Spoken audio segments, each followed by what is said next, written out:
L'immobilier hôtelier est-il toujours attractif aujourd'hui? Clairement, oui. L'immobilier hôtelier est devenu une classe d'actifs d'investissement depuis une dizaine d'années et il va le rester et voire vraisemblablement encore s'accroître dans la part des investissements en général. Traditionnellement, l'investissement, c'est le résidentiel, le bureau, c'est devenu le commerce, la logistique. Aujourd'hui, ça s'est étendu notamment aux hôtels et à un certain nombre d'autres classes d'actifs qu'on appelle de l'immobilier d'investissement alternatif, les établissements de retraite, les maisons de santé, etc., etc.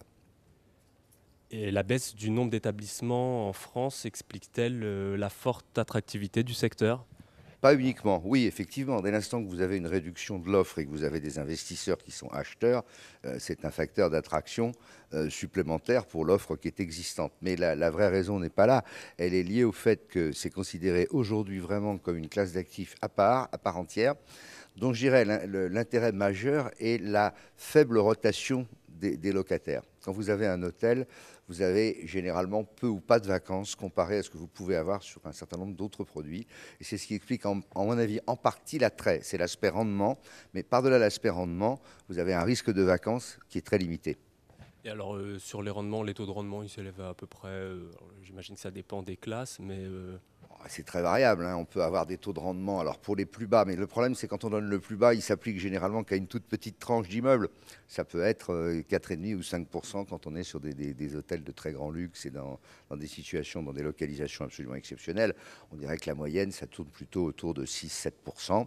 Et puis il peut y avoir des pointes au-dessus pour des produits qui sont dans des endroits un peu plus délaissés ou avec des performances qui sont moindres.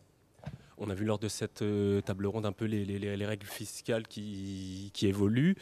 Est-ce que ces évolutions réglementaires jouent sur l'attractivité de cette classe d'actifs?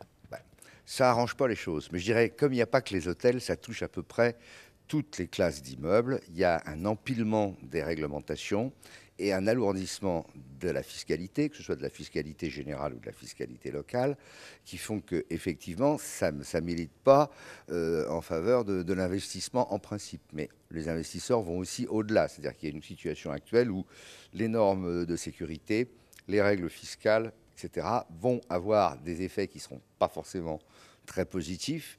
Est-ce que pour autant ça remet en cause l'attractivité du produit hôtelier, voire d'autres classes d'investissement? Je ne le pense pas.